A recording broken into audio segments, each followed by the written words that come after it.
This week on the Africa Innovation and Technology channel, we are talking about how Africans are using cryptocurrencies. Hello, I am Paul Ndiho.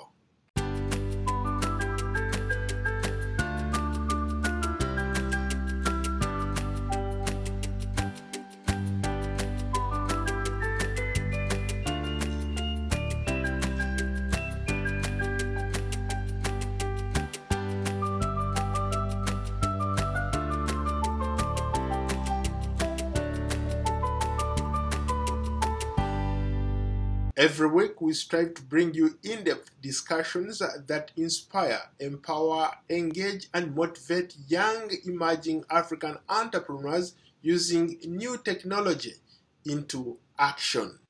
Cryptocurrency transactions in Africa are growing rapidly on a continent that already embraces mobile money. Virtual currencies offer advantages for a young tech-savvy population. Monthly cryptocurrency transfers to and from Africa under $10,000 jumped more than 55% last year to reach more than $300 million according to data from the US blockchain research firm Chainalysis. For more perspective, I'm joined via Skype by Musi Haile, founder and CEO of Moya Technologies, a blockchain and services company based in Washington, D.C., and Bolaji Onebodu, founder and president of Exenbit, a fintech company based in Lagos, Nigeria. Gentlemen, welcome to the show.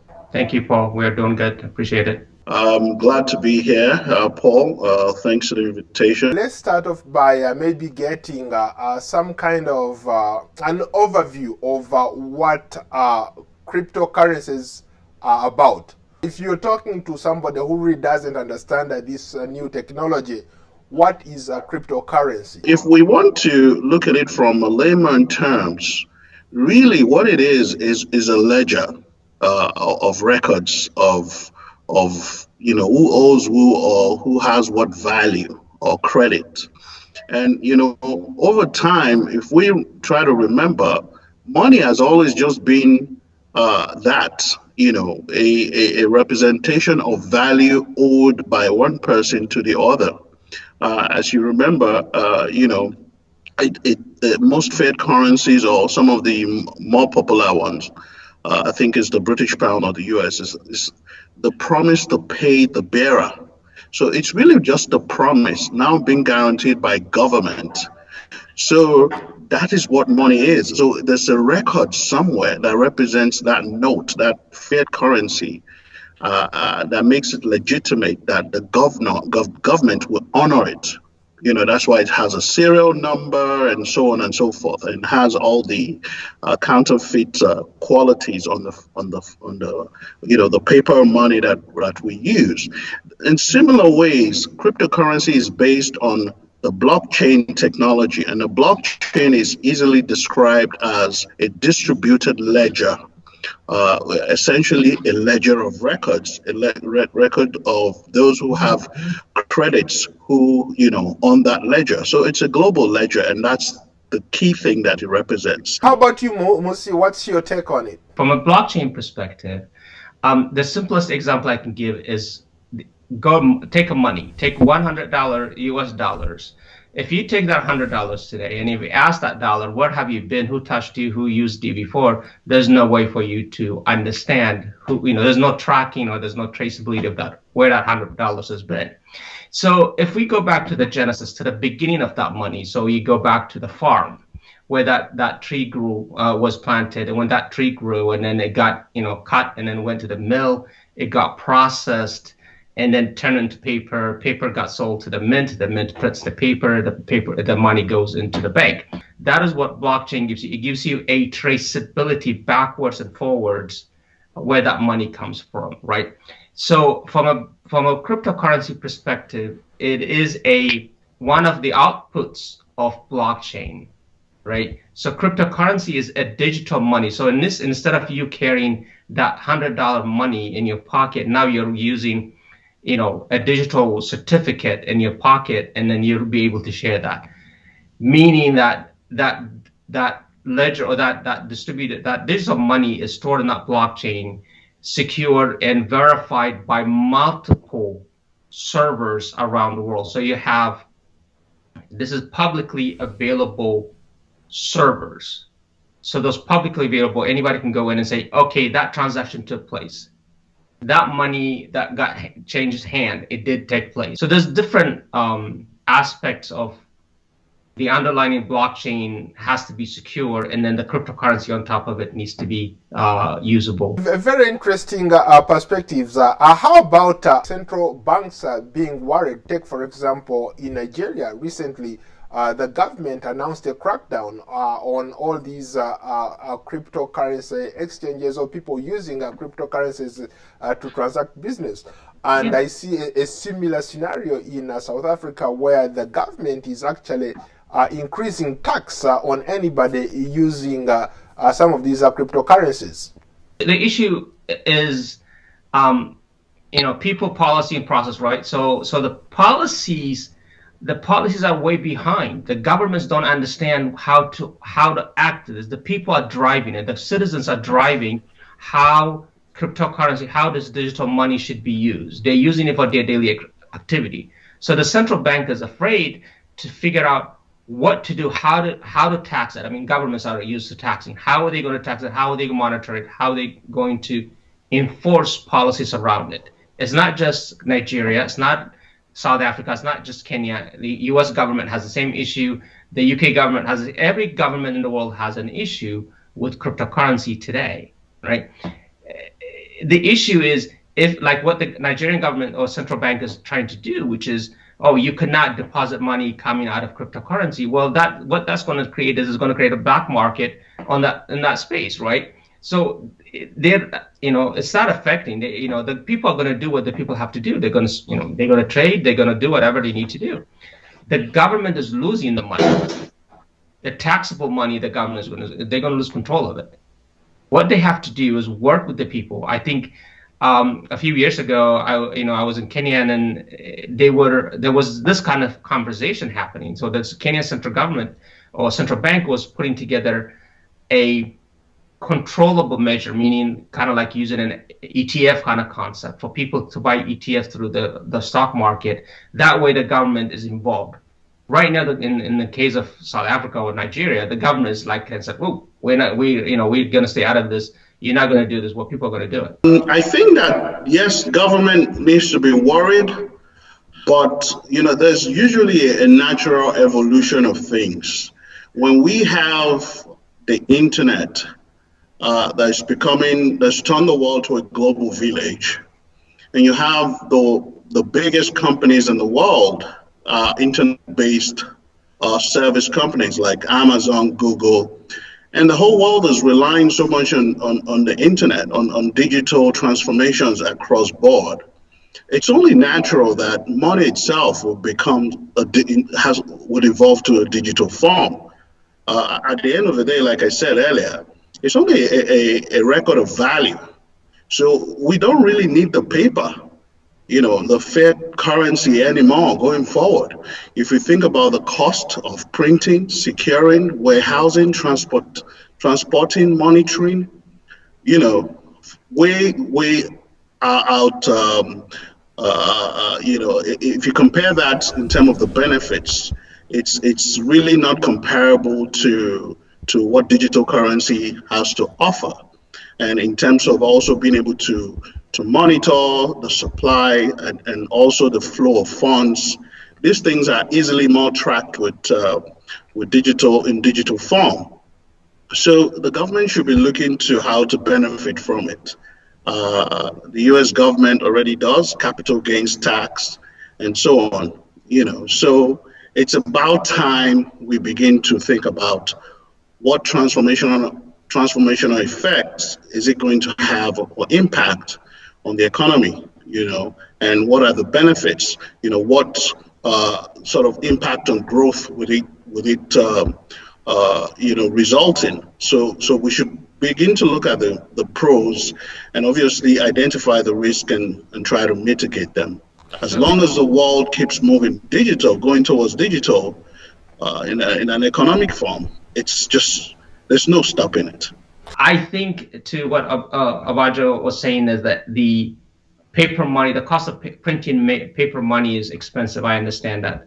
Um, Take today, for example, everybody's, COVID and, the 6 feet distance and, whatever, all the policies that we have to go through. Think about it going into the market and exchanging money. You don't know where that money, if that money came from, who touched it, and whose virus is on that money, right? So from a government perspective, governments need to adapt, take their fiat. I'm not saying get rid of your fiat. Take your fiat and digitize your fiat.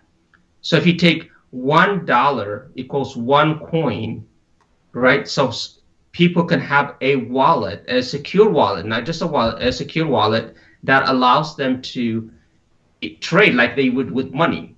If they want to add Bitcoin into it, great. If they want to add Ethereum to it, great. If they want to add Joe Bob's coin to it, fine. But the governments need to start adapting cryptocurrency, a Naira crypto or a Birr crypto or a NatFa crypto to trade their paper money into a digital money. About that volatility, take for example when Tesla announced that they were going to start accepting Bitcoin as a form of payment for some of their cars and stuff.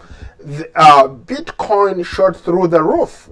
It's gone up, but there are a lot of people who are saying, how is it possible that something that we don't know how it operates, somehow it keeps gaining value? What's that surge all about? Tesla is going there because he sees that people are adapting to cryptocurrency. So are other companies going to start to do that? And then I think other companies are doing it. I mean, people were buying houses with cryptocurrency. People are buying cars with cryptocurrency. Why can't Tesla invest $1.5 billion that they have paper money? Actually, on paper they're one of the richest company, but I don't know if they have the cash. But in any case, they bought it. So you should accept it, and everybody should start accepting this. I mean, think about it.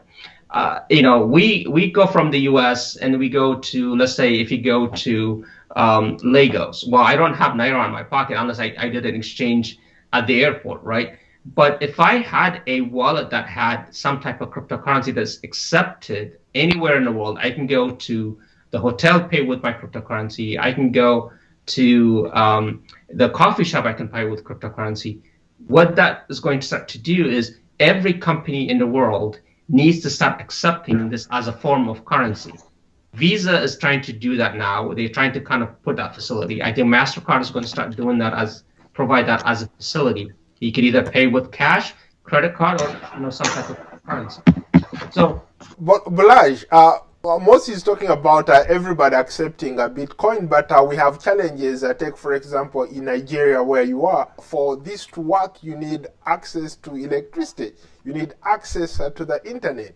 You need people to know what it is they are transacting, or who accepts these Bitcoins, for example, where you are. Obviously, we have challenges in power in parts of Africa, but remember, we now have mobile phones. And so for cryptocurrencies to function, all you need is a wallet on your mobile phone or your laptop or iPad. So you necessarily don't have to have power all the time. You just need to have internet connectivity, which is available through the telecoms provider. So it's the opportunity. We call it cryptocurrencies, but really they are more like commodities or even so securities. As you know, there was a lawsuit by the U.S. Securities and Exchange Commission against Ripple, which is which offers a token called the XRP token.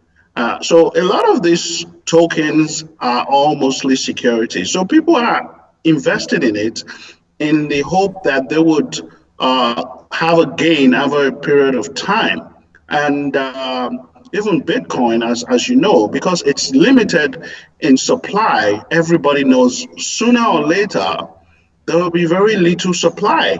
And that means that the big companies like Tesla and billionaires and millionaires are going to be the ones holding the 21 million Bitcoins that's ever going to be available. And when that happens, and then the whole world gets in on it, the value is just going to keep going up. So it's really a deflationary asset, if you think about it, and also a store of value comparable to gold. And this is why Africans, obviously, they want in on it. Take, for example, Zimbabwe, Uganda, Kenya, even Nigeria, where you are in Ghana. Some people have tried to use bitcoins and other coins on the market, but for some reason it hasn't caught up. It's still, people are still very skeptical about the idea of you making transactions using these coins. Here in the US, it's almost impossible to get your hands on it. How about from where you are? What is it like to, if you wanted to make me transact business using bitcoins? What would you do? As for business transaction, it's not so prevalent, but as an investment asset, many people are getting onto it because it's still relatively new to majority of the population. So you find out that the youths, the college students who are more tech savvy, they're the ones that have really caught onto it mostly. And then people like us with a tech or fintech background who understand and can appreciate it are beginning to also, invest or use it or trade it, whereby you bring a buyer and seller together and do a brokerage, so that's the sort of thing that is still going on. It's not, massively adopted yet, whereby you can go to a store and make a payment with it, but we will get there. If you think about it, go back to the early 2000s when MTN or Safaricom started implementing M-Pesa in Kenya.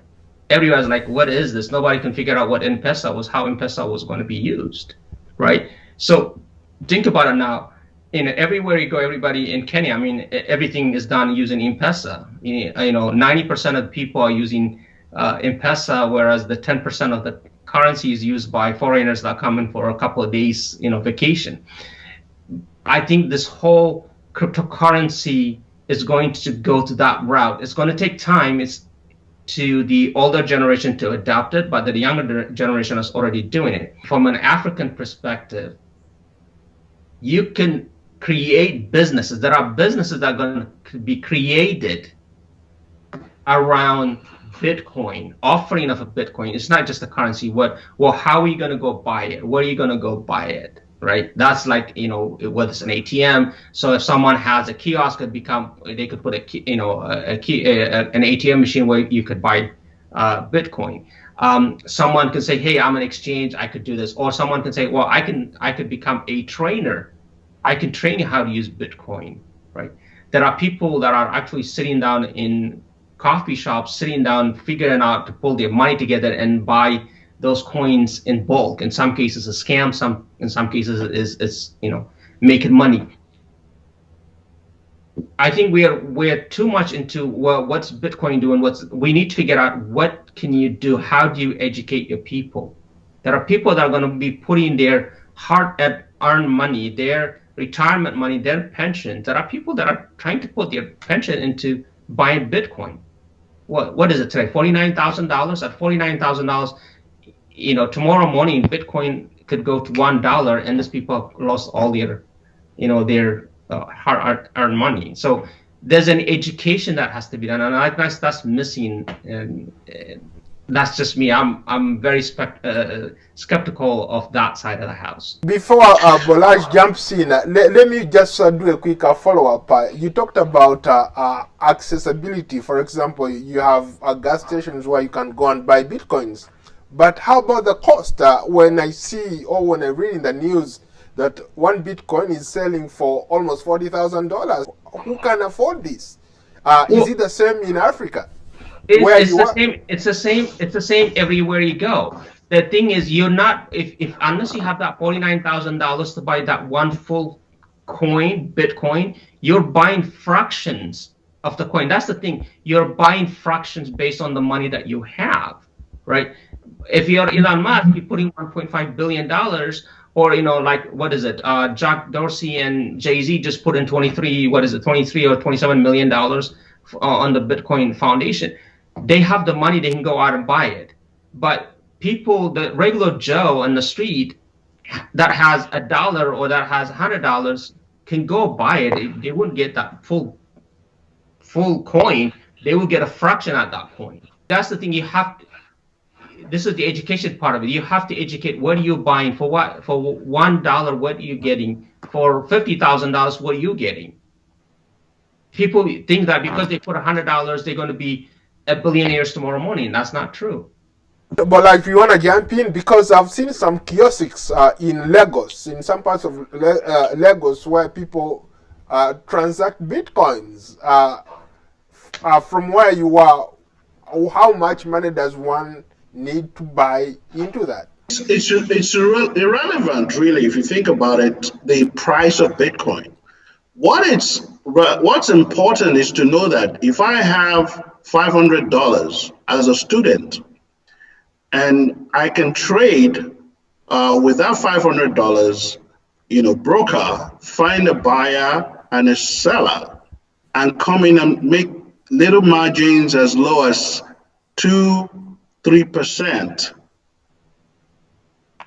And the buyer and seller also might only just be interested in making a transaction or sending money of value to somebody.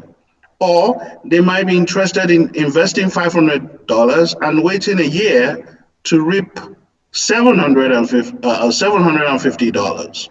Or it could just be $5,000 and hoping to reap $7,000.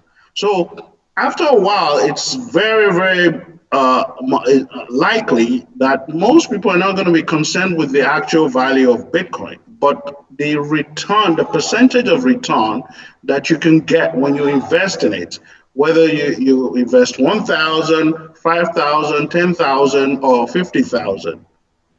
So it's that return opportunity, because if you look at the chart of Bitcoin since inception of 2009, it's really been an upward trend. But, like all securities, there is volatility, and maybe more so in Bitcoin because less regulation with the exchanges than you have with the stock exchanges.